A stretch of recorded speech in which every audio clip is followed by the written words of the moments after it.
विधानसभा क्षेत्र में मूलभूत सुविधा उपलब्ध नहीं। कई क्षेत्र में इसी बीच मऊ के समीप चोरल के 8 गांवों में 3 दिवसीय शांति जल सत्याग्रह आंदोलन आज से शुरू हुआ।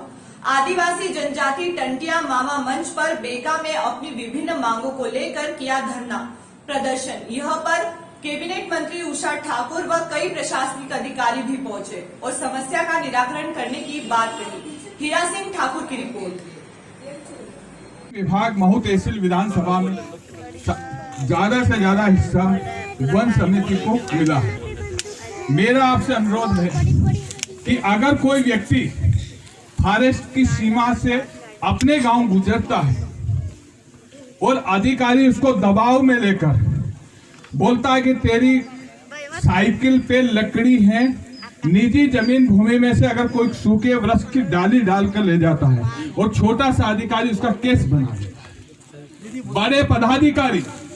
बड़े पदाधिकारी हमारे निर्वाचित जनपद सदस्य, सरपंच गण और अगर किसी अधिकारी को बोल दे तो उनकी झूठी रिपोर्ट भी वो कर देते। इतना आतंक, वन विभाग का आतंक आपने पूर्व में देखा गया है कि सम्मानित मंत्री उषा ठाकुर जी अगर किसी से दौरे से इस रास्ते से निकल रहे हैं तो एक अधिकारी झूठे आवेदन देके थाने पे पहुंच जाता है।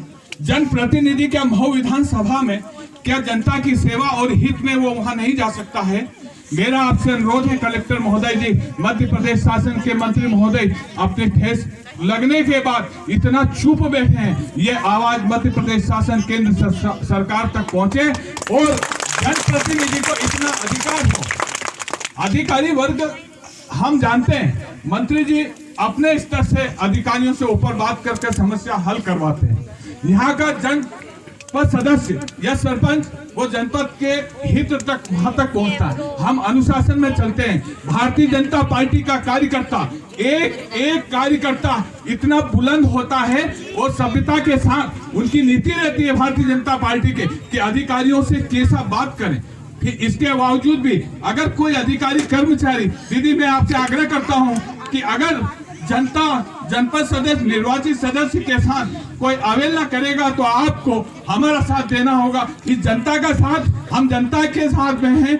अधिकारी वर्ग भी हमारे भाई है, वो भी हमारे बीच के, परंतु वो अधिकारी वो होना चाहिए जैसा होना चाहिए। जय हिंद, जय भारत। नहीं कर रहे, पब्लिक को लगता है कि नियमों से बाहर जाके परेशान कर रहे हैं तो हमें आपको इंटरफेयर करना चाहिए इसमें कोई दिक्कत नहीं। मेरी तरफ से आप लोगों को पूरी अनुमति है कि नियमों के बाहर जाकर भी किसी जनता को परेशान न करे वन विभाग। ये आप देख सकते हो। और एक घाटी इधर सर सीधी चढ़ रहे हैं। तो वनवासी बहुत मुश्किल से पाइप खरीद के लाया, सब इकट्ठे करके लाए और उसको 5-5, 10-10 फीट का टुकड़ा करके फेंक दे ताकि वो बाद में काम में आने लगे। तो भाई सिंचाई के पानी की तो अनुमति मिलना ही चाहिए। यदि अपन ने पट्टा दिया है, खेती उनके पास है तो पानी तो पहुंचेगा। पाइप काटना तो नहीं चाहिए, पाइप काटना तो नहीं चाहिए। गई है उसमें हम सभी लोगों को बुलाया गया था। मुख्य विषय बेका तालाब का कार्य होने का है। उसमें फॉरेस्ट को जमीन दी जानी है उसके एवज में, क्योंकि वन क्षेत्र है ये। वो हम लोगों ने बोला है कि 1 महीने में जमीन दे देंगे और इरिगेशन डिपार्टमेंट की जो भी फॉरेस्ट की अनुमतियाँ मिलनी है उसमें जो तकनीकी समस्या जमीन को लेकर के आ रही है वो 1 महीने में हम लोग दे करके उसको फाइल मूव कर देंगे।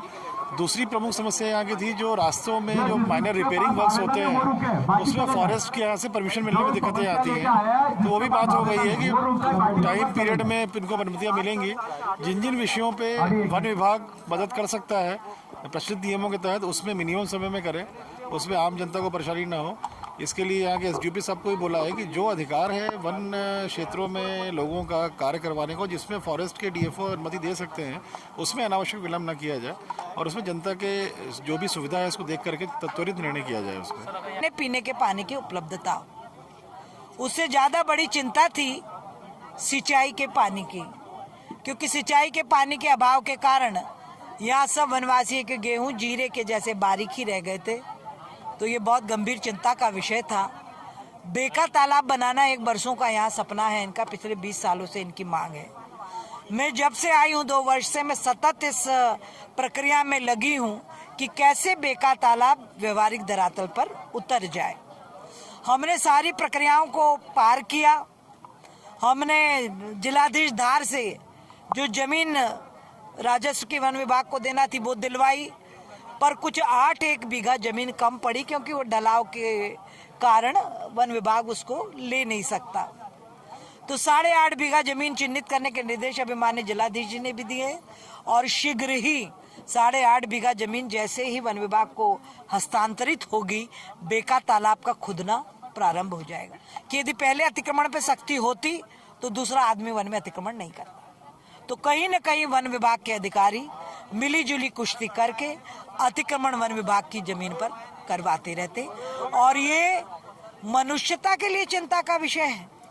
यदि इस प्रकार से अतिक्रमण बेतहाशा बढ़ता रहा और अधिकारी मौन साधना के माध्यम से यहाँ जमीनों को लुटवाते रहे तो मैं सोचती हूँ आने वाले 20 साल में ना तो पीने का पानी बचेगा, आप हम न शहर वाले न गांव वाले और न वन वाले, क्योंकि जब खेती होगी तो वही सब रासायनिक खादों से हो रही है और जब धरती माता में जहर उतरेगा तो पीने का पानी किधर से आएगा।